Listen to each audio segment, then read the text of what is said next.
குதிரை ஏற்றம், துப்பாக்கி சுடுதல் போன்ற கலைகளை முறையாக கற்றேன்.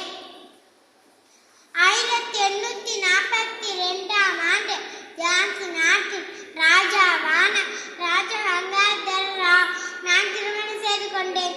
அதற்கு பின்னரே என்னை ஜான்சி ராணி என்றும் லக்ஷ்மி பாய் என்றும் அழைப்பார்கள். ஆங்கிலேயருக்கு எதிராக போராடிய முதல் பெண்மணி நான். நன்றி. தேங்க்யூ.